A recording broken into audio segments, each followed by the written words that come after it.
পবিত্র ঈদুল আজহাকে সামনে রেখে ব্যস্ত সময় পার করছেন কামার শিল্পীরা। কোরবানির পশু জবাইয়ের জন্য ব্যবহৃত ছুরি, দা, চাপাতি, বটি তৈরিতে এখন ব্যস্ত তারা। বছরের বেশিরভাগ সময় কাজ না থাকলেও ঈদুল আজহা এলেই হাতে কাজ বেড়ে যায়। তবে কয়লা, লোহা ও শ্রমিকের মজুরি বেড়ে যাওয়ায় যন্ত্রপাতির দাম বেশি হলেও লাভ সীমিত বলে জানান কামাররা। প্রতিনিধিদের পাঠানো তথ্য ও চিত্রে বিস্তারিত জানাচ্ছেন লামিয়া তানজিন মাহমুদ।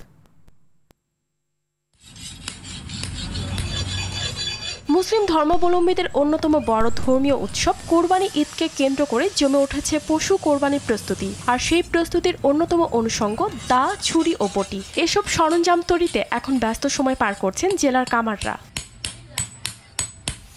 হাতুড়ির আঘাতের টুংটাং শব্দে মুখরিত এখন নরসিংদীর কামারপল্লীগুলো। কাকডাকা ভোর থেকে রাত পর্যন্ত নিরবিচ্ছিন্নভাবে কাজ করছেন মেহেরপুরের কারিগররা। প্রচন্ড গরম আর ক্লান্তি উপেক্ষা করে ধামরাই উপজেলার বিভিন্ন বাজারেও কাজ চলছে নিরলসভাবে। খাওয়া দাওয়ার সময়টুকু পাচ্ছেন না পটুয়াখালীর কামাররা।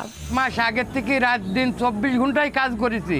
ঈদ উপলক্ষে টুকটাক একটু আসতেছে। আমরা এখানে দাও বটি কোরবানি আসছি। এই ঈদের মাঝে আমরা জাস্ট মোটামুটি কাজ ইনকাম ভালোই হয়। দাও বটি ছুরি তারা জানান সাধারণত স্প্রিং লোহা ও কাঁচা লোহা ব্যবহার করে দা, বটি ও ছুরি তৈরি করা হয়। স্প্রিং লোহা দিয়ে তৈরি উপকরণের মান ভালো, দামও বেশি। আর কাঁচা লোহার তৈরি উপকরণগুলোর দাম তুলনামূলকভাবে কম। এবছর আমরা নতুন নতুন মাল বানাইছি। ডাসা আছে আমরা বেশি 550 টাকা কেজি। ওইখানে চাকু আছে 50 টাকা পিস।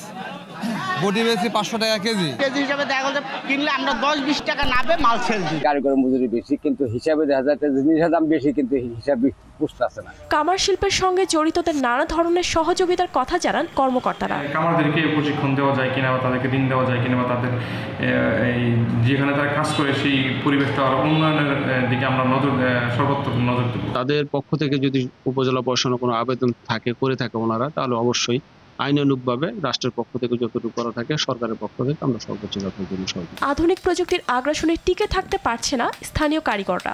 উপযুক্ত পরিবেশ করা গেলে হাতের কাজের দক্ষ এসব মানুষ হতে পারে দেশের বড় সম্পদ। লামিয়া তানজিন মাহমুদ, RTV।